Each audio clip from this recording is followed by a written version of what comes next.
여러분 안녕하세요. 이번 시간에는 인베디드에 대해서 알아보겠습니다. 우리가 지금 아두이노를 이용해서 아주 다양한 작업을 했는데요.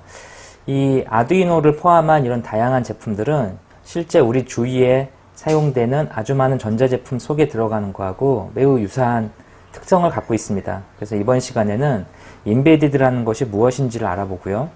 우리가 지금 공부하고 있는 아두이노 같은 이런 오픈소스 하드웨어도 사실은 아주 작은 형태의 컴퓨터죠. 그래서 컴퓨터가 어떤 식으로 작동하는지에 대한 원리를 알아보겠습니다. 그리고 이런 컴퓨터에 실제 어떤 기능을 부여하고 프로그램을 작성하는 작업에 사용되는 걸 소프트웨어라고 하는데요. 앞으로 이제 우리가 수업을 계속 해나가면서 자주 접하게 되는 소프트웨어 용어에 대해서 알아보도록 하겠습니다.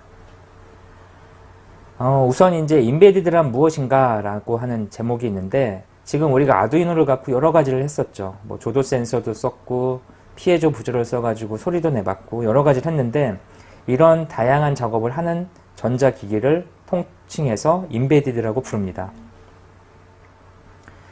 인베디드란 무엇인가에 대해서 이제 본격적으로 한번 알아보죠. 인베디드는 일반적으로 아주 작은 형태의 전자회로를 갖고 있는 컴퓨터죠.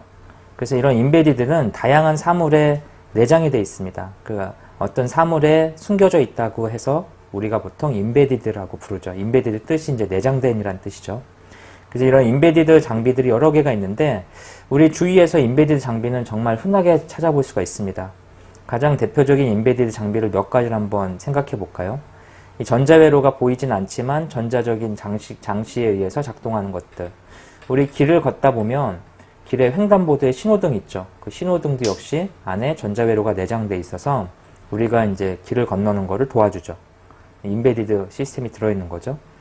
우리가 지하철을 타거나 버스를 탈 때 이렇게 어떤 결제하는 수단이 있잖아요. 카드 갖고 이렇게 찍으면 삑 하고 소리 나면서 어떤 승인 작업이 일어나는 그런 것도 역시 작은 형태의 인베디드 장비가 내장되어 있습니다.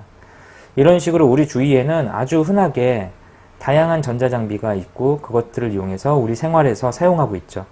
그래서 이런 눈에 잘 보이진 않지만 전자회로가 들어있는 다양한 것들이 사용되고 있습니다. 집에서도 잘 보면은 집에 있는 냉장고, 이 냉장고 안에도 아주 작은 컴퓨터가 들어있고요. 이 컴퓨터가 냉장고 안의 온도를 일정하게 유지시켜주는 작업을 해주죠. 그 다음에 집에 있는 선풍기라든지 에어컨 같은 이런 장비들도 역시 그 안에 전자회로가 들어있어서 다양한 형태의 그런 서비스를 사람들한테 제공해주고 있습니다. 이런 인베디드 장치 중에 가장 대표적인 것들이 요즘에 사람들이 갖고 다니는 그 스마트폰이죠. 이 스마트폰은 아주 작은 초소형 고성능 컴퓨터가 내장이 되어 있고, 이거를 이용해서 우리는 정말 다양한 활용을 하고 있습니다. 그래서 이런 장비를 인베디드라고 하는데, 사실 인베디드가 가장 많이 들어가 있는 우리 주위에서 가장 흔하게 볼 수 있는 제품은 자동차입니다. 자동차는 안에 수백 개에서 수천 개의 그 전자회로가 내장되어 있죠. 일반적으로. 시동을 풀 때부터 시작이 됩니다. 뭐 문을 열 때부터 시작이 되는 경우도 있고요. 안에 그 엔진에 그 전자회로가 내장되어 있어서 에너지를 절감시켜주는 그런 기능을 제공하고요. 그 다음에 자동차 안에는 수많은 전자기기들이 들어있죠. 음악을 재생해주는 그런 장치들, 블루투스 관련된 장치들, 뭐 내비게이션. 그래서 이런 것들이 전부 다 인베디드가 사용되는 영역입니다. 그 인베디드라고 하는 거는 우리 주위에 아주 흔하게 보이는, 하지만 눈에 보이지 않는 그런 전자회로를 내장한 초소형 컴퓨터라고 정의를 할 수 있습니다. 인베디드는 그럼 어떻게 개발을 할까요? 사실 우리는 지금까지 인베디드를 계속 개발해 왔습니다. 인베디드 개발, 아두이노에다가 센서 꽂고 액추에이터 꽂고 어떤 프로그램 작성해서 실행하는 거. 지금 이게 이제 전부 다 인베디드를 개발했던 거죠. 이런 인베디드를 개발하는 방식이 있는데요. 인베디드 시스템은 일반적으로 컴퓨터하고 다르게 그 입력과 출력 장치가 없습니다. 쉽게 말하면 컴퓨터처럼 키보드나 마우스, 그 다음에 컴퓨터처럼 모니터 같은 것들이 붙어 있지 않죠. 그래서 인베디드 시스템에서 작동하는 어떤 프로그램을 작성하기 위해서는 반드시 컴퓨터에서 먼저 작업을 해줘야 됩니다. 그래서 이제 우리는 지금 우리 아두이노 개발했던 걸 한번 생각해 보자. 아두이노 개발했던 거를 잘 보면 아두이노를 USB 형태로 컴퓨터에 연결을 했고요. 이 연결된 컴퓨터에서 우리가 아두이노 프로그램을 작성했죠. 그리고 아두이노에서 그 스케치라는 툴을 이용해서 프로그램을 컴파일하고 컴파일된 결과를 인베디드 아두이노 보드에다가 실행할 수 있게 그 업로딩을 했었죠. 그래서 지금 우리가 계속 개발해왔던 방식이 사실은 인베디드 개발 방식의 표준적인 모형입니다. 여기서 이제 중요한 용어가 하나 나오는데 크로스 컴파일이라는 용어가 나오죠. 크로스라고 하는 거는 그 컴퓨터 시스템하고 인베디드 시스템은 이게 완벽하게 호환이 되지 않습니다. 그 중간에 이 호환이 될 수 있도록 번역을 해줘야 되는데 이 번역해주는 게 바로 크로스 컴파일이 하는 역할입니다. 크로스는 이게 일반적으로 교차점이라는 소리죠. 이게 십자 교차점, 만나는 지점에서 양쪽이 처리할 수 있도록 번역해주는 것들, 이것들이 이제 인베디드고요. 아두이노에서 우리가 이 크로스 컴파일러 어떻게 썼는지 한번 생각해보죠.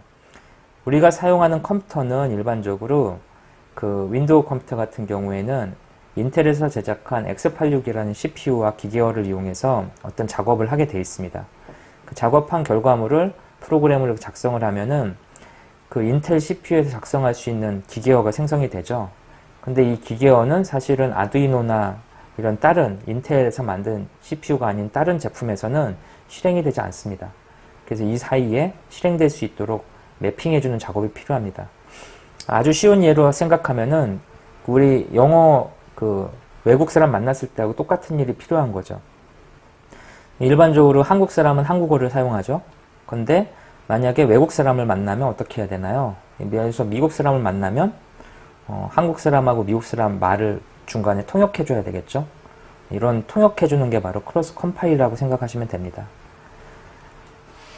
그래서 이제 그런 내용들이 있고요. 그래서 이제 우리 인베디드 개발 환경에서 이미 그 많이 개발했죠. 컴퓨터가 USB를 통해서 아두이노에 연결이 됐고요.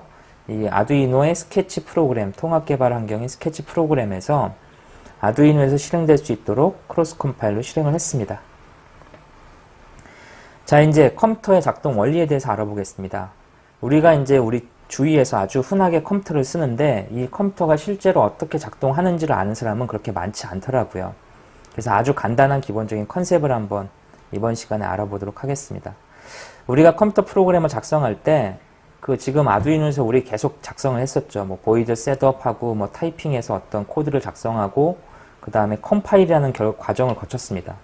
이 컴파일이라고 하는 거는 뭐냐면 사람이 알아듣는 문자를 사람이 인식하는 어떤 명령어를 기계가 알아들을 수 있도록 바꿔주는 겁니다. 근데 이 기계라고 하는 게 이제 전자회로죠. 이 전자회로는 사람처럼 똑똑하지가 않아서 딱 두 가지만 인식할 수 있습니다. 바로 0하고 1만 인식할 수 있는 거죠. 그래서 사실 우리가 작성한 이 문자열로 작성된 소스 코드를 컴파일하면은 0과 1의 배열로 만들어진 기계어 코드가 생성이 되는 거죠. 이 기계어 코드를 CPU가 해석해서 작업을 진행하는 거. 그게 이제 컴퓨터의 기본 원리입니다. 그래서 0101 뭐 이런 식의 기계어 패턴이 있으면 이 지정된 패턴을 컴퓨터가 CPU가 해석을 해서 그 명령에 맞춰서 어떤 작업을 하는 거죠. 예를 들어서 우리가 그 LED를 켜라는 어떤 명령어를 작성해줬다면 CPU 안에서는 그 명령어 자체가 0101의 어떤 조합으로 만들어졌을 거고 그 조합을 해석해서 CPU가 인식을 하고 그 다음에 LED를 실제 물리적으로 제어하는 거죠. 그래서 이게 이제 컴퓨터 기본 원리입니다. 그래서 이렇게 컴퓨터를 쓸 때는 컴퓨터 프로그램 개발할 때는 항상 소프트웨어라는 용어하고 하드웨어라는 용어가 같이 나옵니다. 그래서 이제 방금 전에 설명한 거를 다시 한번 정리를 해보면 사람이 인식할 수 있는 소스 코드를 만들죠. 그래서 우리가 이런 소스 코드를 작성했습니다. 그 다음에 이 코드를 컴파일이라고 하는 그 툴을 이용해서 기계어 코드로 변환을 하죠. 이 기계어 코드로 변환하면 이 코드가 0101의 어떤 조합 형태로 만들어지게 됩니다. 여기까지가 이제 소프트웨어 영역이죠. 기계어 생성하는 데까지가. 이 기계어라고 불리는 이유는 이 기계어가 실제 하드웨어가 읽어들여서 어떤 작업을 처리하는 언어이기 때문에 기계어라고 하죠. 이 기계어는 하드웨어의 그 종류에 따라서 전부 다 다릅니다. 이 기계어는 하드웨어 종류에 따라 다르죠. 예를 들어서 인텔 CPU 또는 람에서 만든 CPU 이런 해석하는 규칙 자체가 다르기 때문에 컴파일러는 하당 그 하드웨어 종류에 맞춰서 기계어를 생성하게 되어 있습니다. 실제 하드웨어는 물리적인 현상을 이용한 거죠. 일반적으로 우리가 사용하는 컴퓨터 CPU 안에는 이 실리콘이라든지 게르마늄 같은 이런 반도체가 들어있죠. 그 반도체에다 전기를 뭐 0, 1로 인가나 또는 끊어주는 작업을 하면 그 안에서 어떤 물리적인 현상이 일어나는 걸 바탕으로 컴퓨터 회로를 만들었습니다. 그래서 기계어가 인가가 되면, 기계어를 인식하면 컴퓨터에서 하드웨어가 물리적인 현상을 통해서 전기전자 또는 자기장에 관련된 다양한 물리적인 현상을 통해서 실제 어떤 결과물을 실행을 시키는 거죠. 이 실제 결과물은 아두이노 같은 경우에는 센싱하는 작업과 액추에이터 작업들을 가지고 결과물을 어떻게 외부에 표출을 하는 거였죠. 그래서 이런 물리현상과 그 다음에 여기에 연결된 다양한 전자 부품들이 연결돼서 작동하는 영역을 바로 하드웨어라고 합니다. 그래서 소프트웨어하고 하드웨어라는 용어에 대해서 여러분들이 좀 이제 개념을 파악을 하셨을 거예요. 소프트웨어는 사람이 인식하는 거를 기계가 인식하는 0101로 바꿔주는 그런 작업, 하드웨어는 전자기 현상을 이용해서 어떤 작업을 하는 거, 이거를 실제 한번 비교를 해보죠. 컴퓨터하고 인베디드라고 하는 개념이 있는데 지금 컴퓨터 원리는 사실 인베디드 원리하고 동일합니다. 인베디드, 아주 작은 소형 컴퓨터가 인베디드라고 불리기 때문에 사실 지금 말씀드린 소스 코드를 작성해서 컴파일을 하고 기계어를 만들어서 어떤 제어를 하는 작업은 동일하죠. 하지만 컴퓨터하고 인베디드는 다릅니다. 어떻게 다르냐면 컴퓨터하고 인베디드는 입력 방식이 다르죠. 그래서 컴퓨터는 입력 방식이 키보드 마우스처럼 아주 명확합니다. 그리고 이런 입력 장치는 대부분 사람의 어떤 행위를 통해서 입력을 받게 되죠. 하지만 인베디드 제품은 이 입력 자체를 사람이 하는 게 아니라 이런 센서 같은 어떤 특정 디바이스를 이용해서 입력을 하게 됩니다. 그래서 센서 같은 경우에, 조도 센서 같은 경우에 빛의 세기를 그 조도 센서가 인식해서 저항값을 가지고 어떤 그 수치를 생성해내죠. 그래서 입력 방식이 다른 거죠. 그래서 컴퓨터는 일반적으로 입력하는 주체가 명확하죠. 사람이 입력하는 거고, 인베디드 제품은 입력 주체가 아주 다양합니다. 처리하는 방식도 다른데요. 일반적으로 우리가 쓰는 컴퓨터는 상당히 고성능의 CPU를 탑재하고 있습니다. 우리가 일반적으로 쓰는 윈도우 운영체계를 한번 생각해 보죠. 윈도우 운영체계를 보면은 32비트 OS, 64비트 OS라고 하는 용어가 있는데, 32비트 단위로 한 번에 데이터를 처리할 때 32비트 단위로 처리하는 거 32비트 운영체계. 대표적인 OS가 이제 윈도우 XP 같은 것들이죠. 그 다음에 윈도우 7이나 윈도우 8 같은 경우에는 기본적으로 이제 64비트를 사용해서 처리가 됩니다. 그래서 CPU가 한 번에 데이터를 처리할 때 64비트로 데이터를 읽고 쓰게 하죠. 그래서 아주 고성능의 성능을 갖춘 그런 CPU를 사용하는 데 반해서 인베디드는 이 작동하는 그 타입에 따라서 아주 다양한 형태의 제품들이 있습니다. 예를 들어서 아주 간단한 전자회로, 문을 열고 닫는 전자회로가 있다. 그거는 기능이 정말 단순하죠. 그런데 그런 전자회로 만들 때 가장 중요한 건 뭘까요? 안정성과 가격이겠죠. 그래서 부가 아주 복잡한 연산, 속도 빠른 거 그런 거 필요 없고 아주 기본적인 걸 아주 빠르게 할 수 있으면, 싸게 만들 수 있으면 좋은 거죠. 인베디드는 사용하는 영역이 아주 다양하기 때문에 사용되는 CPU 종류도 아주 다양합니다. 그 다음에 이제 제어하는 부분을 한번 살펴보면은 일반적으로 컴퓨터는 수많은 응용 프로그램을 통해서 아주 다양한 용도로 활용할 수가 있습니다. 웹브라우저를 이용해서 쇼핑몰에 들어갈 수도 있고요.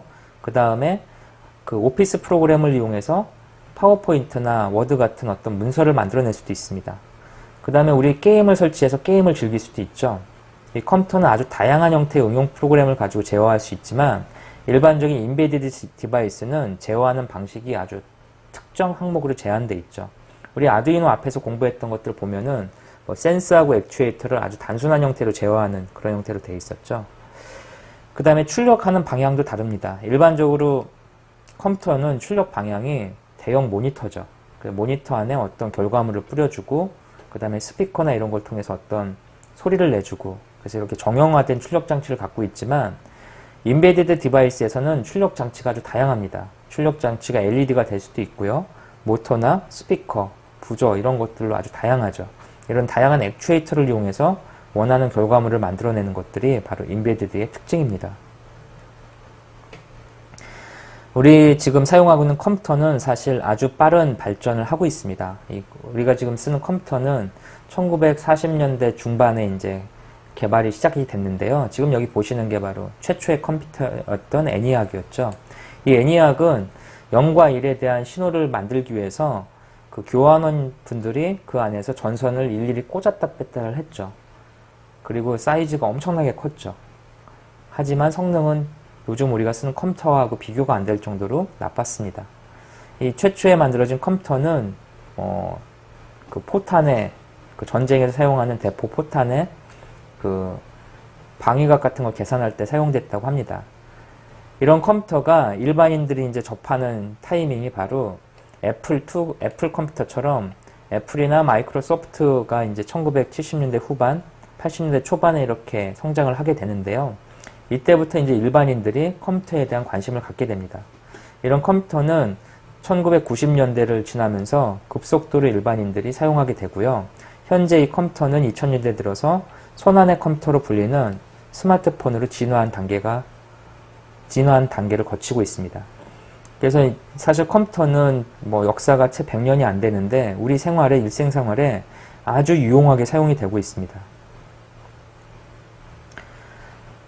이번에는 우리가 앞으로 이제 계속 공부할 이 수업에서 계속 공부하는데 이제 나오는 중요한 소프트웨어 용어들이 있는데요. 이런 용어들에 대해서 한번 알아보도록 하겠습니다. 오픈소스 소프트웨어라는 용어와 오픈소스 하드웨어라는 용어가 계속 나오고 있죠. 오픈소스 소프트웨어는 어떤 것들이 있냐면, 일반적으로 소프트웨어는 초창기에 이 소스 코드를 공개하지 않고 실제 결과물만 이렇게 판매를 했죠. 예전에는 소프트웨어 개발을 하는 특정 업체에서 자신들이 만든 코드를 공개하지 않고 결과물을 돈을 받고 팔았습니다. 대표적인 회사가 이제 마이크로소프트 같은 회사죠. 마이크로소프트에서는 운영체계라고 하는 걸 만들어서 돈을 받고 팔았죠. 하지만 이제 프로그램 자체가 그 돈을 창출하는 그런 중요한 수단이었기 때문에 이 소스 코드를 공개하지 않고 독점으로 만들었는데, 이게 어느 순간부터 80년대 후반에 들어서면서 어떤 일이 있었냐면, 이런 소프트웨어를 특정 회사가 독점을 하다 보니까 발전 속도가 너무 낮다, 그리고 가격이 너무 비싸다, 일반인들한테 공개를 잘 안 한다, 그런 이슈가 생기면서 오픈소스 운동이 벌어지게 됩니다. 내용이 뭐냐면, 소스 코드를 공개해서 누구나 고칠 수 있게 하자. 그리고 누구나 이 소스를 이용해서 더 재밌고 더 유용한 것들을 만들어내는 걸 만들어보자 라고 해서 오픈소스 소프트웨어 재단이 출범하게 됩니다. 이 오픈소스 관련돼서 가장 유명한 게 바로 GNU라고 하는 게 있는데요. 이 GNU 재단에서 다양한 이렇게 오픈소스를 이렇게 키웠고요.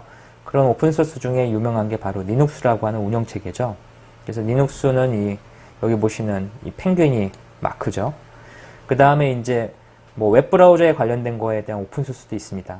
그 웹브라우저에 관련된 오픈소스는 모질라인데, 이 모질라라는 재단에서 파이어폭스라고 하는 게 여우죠. 이 여우를 관련해서 상징물로 내세워서 웹브라우저를 만들기 시작했습니다. 이런 식으로 해서 우리가 사용하는 유료 프로그램으로 쓸 수 있는 상용 프로그램 중하고 비슷한 것들이 오픈소스로 많이 개발이 됐고요. 이게 2000년도 초반에 아주 큰 이슈가 됩니다. 현재는 이런 오픈소스가 상용 프로그램보다 성능이 더 좋은 경우도 많죠. 그래서 이런 오픈소스가 아주 광범위하게 사용이 됐는데, 2000년도 중반에 들어서면서 왜 소프트웨어만 이렇게 오픈소스를 진행을 하느냐라는 이슈가 생겼습니다. 그러면서 탄생한 게 바로 오픈소스 하드웨어라는 컨셉이죠. 이 대표적인 오픈소스 하드웨어 컨셉이 바로 아두이노입니다. 아두이노는 소프트웨어뿐만 아니라 하드웨어 회로 전체를 공개해서 누구나 하드웨어를 쉽게 만들 수 있게 해보자 라는 이상적인 컨셉에서 출범을 한 거죠. 그래서 오픈소스 소프트웨어하고 오픈소스 하드웨어는 동일한 컨셉을 갖고 있고요. 하드웨어하고 소프트웨어를 동시에 이렇게 이용해서 개발할 수 있는 그런 기회를 만들어주고 있습니다. 통합개발 환경이라는 그 용어도 자주 나오는데요. 우리 지금 아두이노 공부할 때 스케치라는 프로그램을 깔았죠. 그 스케치라는 프로그램을 통합개발 환경이라고 부릅니다. 통합개발 환경은 영문 약자로 IDE라고도 부르는데요. 말 그대로 이제 영어로 번역하면 통합개발 환경이죠. 이 통합개발 환경은 기본적으로 세 가지 요소를 갖고 있습니다. 안에서 소스 프로그램을 작성할 수 있는 코드 편집 기능, 그 다음에 기계어를 바꿔주는 컴파일 기능, 그리고 이 기계어를 바꾼 결과물을 갖다가 실제 이제 버그가 없는지, 문제점이 없는지 고칠 수 있는 디버깅 기능, 이런 것들을 제공하는 것을 통합개발 환경이라고 부릅니다. 아두이노는 스케치라는 강력한 통합개발 환경을 제공하죠. 이 아두이노의 스케치는 그 디버깅 기능은 매우 취약하지만 기본적인 그 아두이노를 이용한 간단한 임베디드 프로그램 개발하는 데 있어서는 아주 유용한 그런 툴입니다. 좀 더 전문적인 툴로 MS에서 만든 비주얼 스튜디오 같은 툴이 있고요. 애플에서 만든 엑스코드 같은 툴들도 있습니다. 그리고 오픈소스 재단에서 많이 활용하는 이클립스 같은 툴들도 있습니다. 그래서 실제 프로그램 소프트웨어 개발을 잘 하려면 그 연장을 잘 다룰 줄 알아야 되죠. 그 연장의 대표적인 것들이 바로 통합 개발 환경입니다. 프로그램 언어에 대해서 좀 알아볼게요. 우리 아두이노를 계속 공부하는데 아두이노는 기본적으로 C와 C++란 언어를 이용해서 프로그램을 개발하게 되어 있습니다. 이 프로그램 언어의 종류는 몇 가지나 있을까요? 이해하기가 어려우면 이제 제가 비유를 한번 해볼게요. 우리 인간이 쓰는 언어는 몇 가지 종류가 있을까요? 언어의 종류가 몇 가지나 있을까요? 5가지 있나요? 10가지 있나요? 아주 많이 있는 것 같죠? 한국어, 일본어, 중국어, 영어. 아주 종류가 많죠. 인간은 똑같죠. 눈, 코, 입 달리고 똑같이 걸어다니고 똑같이 생각하는데 왜 이렇게 언어가 많죠? 예를 들어서 사랑이라는 단어가 영어로 러브죠. 의미하는 게 동일하죠.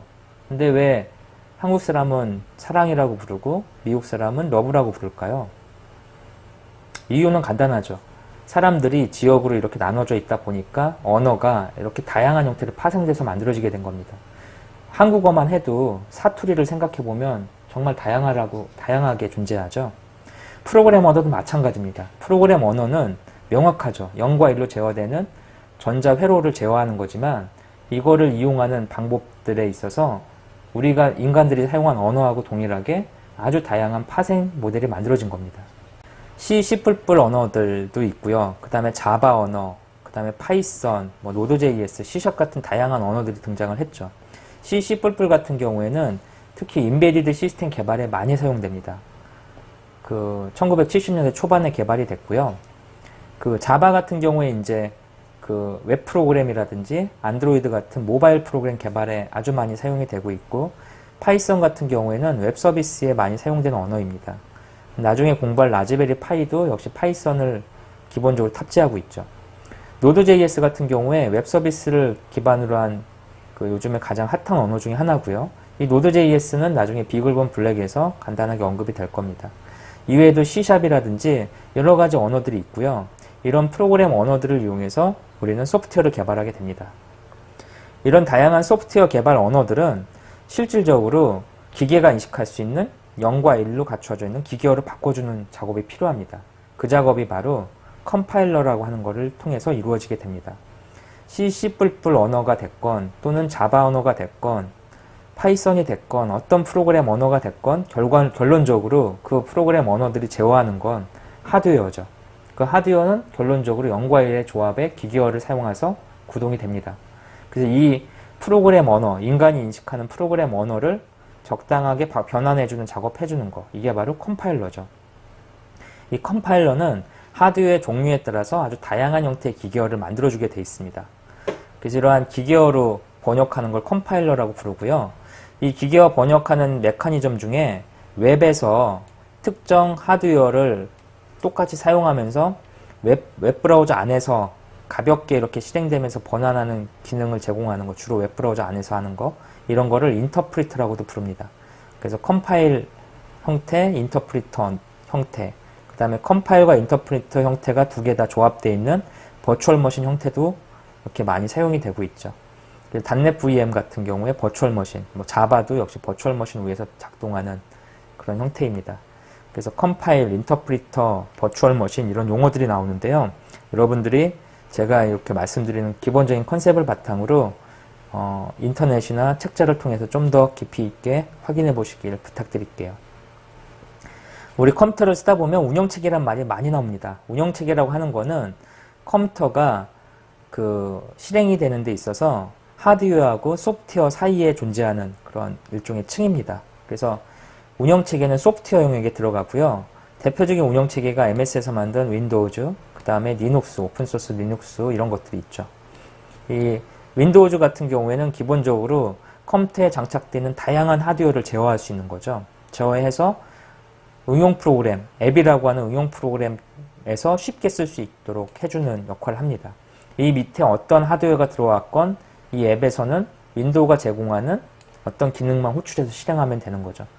이런 윈도우 시스템, OS 시스템이 있기 때문에 우리는 다양한 응용 프로그램을 쉽게 만들어서 배포를 할 수 있게 되는 겁니다.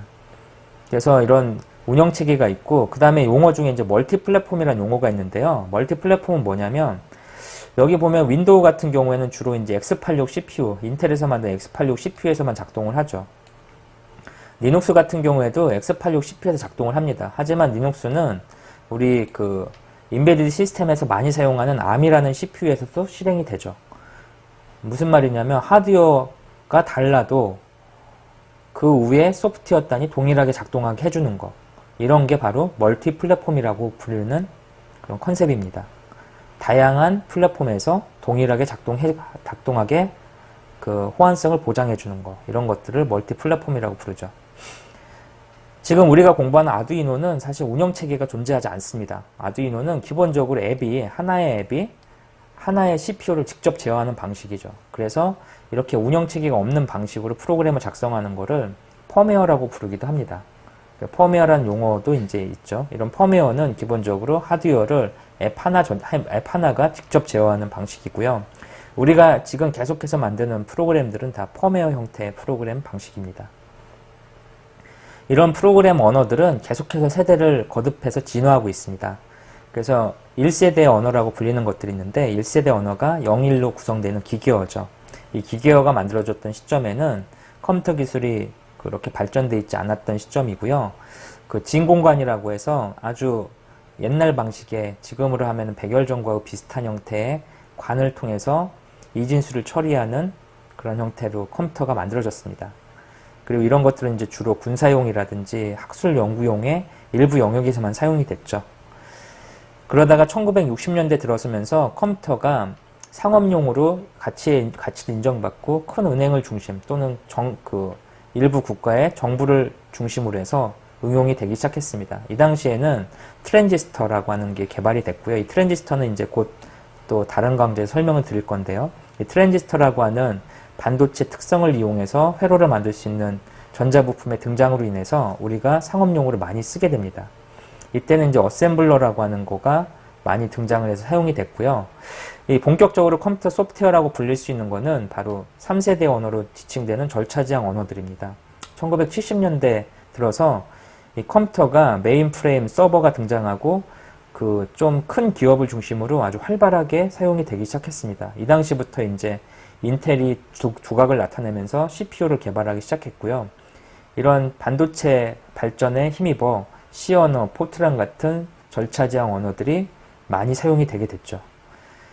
1980년대에 들어서 소프트웨어가 아주 많이 본격적으로 사용이 되기 시작했습니다. 바로 PC의 등장이 있었고요. 1990년대 중반에는 인터넷이 등장하게 됐죠.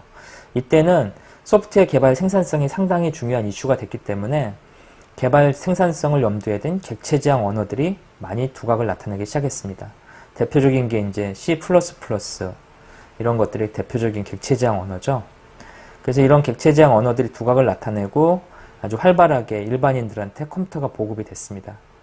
2000년대 넘어오면서 다시 5세대 프로그램 언어들로 불리는 CBD라고 하는 개념이 등장을 했는데요. 이건 Components Based Development라고 하는 건데 이 객체지향 언어 중에도 자바나 C# 같은 언어들이 이런 5세대 언어로 두각을 나타내고 있습니다. 이런 5세대 언어의 특징은 플랫폼을 가리지 않고 동시에 실행되는 그런 기능을 제공을 하고요. 기본적으로 프로그램 언어들이 다양한 유무선 네트워크에 연동이 돼서 어떤 처리를 할 수 있게 만들어진 거죠. 이게 타겟도 단순하게 PC, 인터넷이 아니라 스마트폰, 모바일 같은 스마트폰, 그 다음에 클라우드 기반의 어떤 대용량 시스템 연동시키는 부분까지 확장이 되고 있습니다. 현재도 프로그램 언어는 계속해서 진화를 거듭하고 있고요. 이와 발맞춰서 하드웨어도 계속 진화를 거듭하고 있습니다. 여러분들이 이제 이런 쪽에 그 프로그램이나 이런 인베디드 시스템에 대해서 관심이 많이 계시다면 이제 좀 더 관심을 많이 갖고 우리 생활 주변에서 어떤 것들이 실제 인베디드를 사용이 되는지를 한번 찾아보시길 바랍니다. 이번 시간에 공부한 내용들을 바탕으로 소프트웨어, 하드웨어에 대한 특성을 좀 정리하시길 바라고요. 컴퓨터, 스마트폰, 아두이노를 한번 비교해서 이게 어떻게 다른 건지 한번 알아보시는 시간을 가졌으면 좋겠습니다. 컴퓨터에 대한 좀 더 자세한 내용은 위키피디아를 좀 참고하시면 좋을 것 같고요. 이런 위키피디아를 바탕으로 다양한 책들을 좀 공부를 하신다면 이쪽에 대한 전문 지식을 더 많이 갖추실 수 있을 겁니다. 이번 시간에는 좀 길었는데요. 이번 시간 내용이 앞으로 공부할 부분에서 중요한 용어 설명이 있기 때문에 정리를 잘 부탁드릴게요. 이번 시간 여기서 마치겠습니다.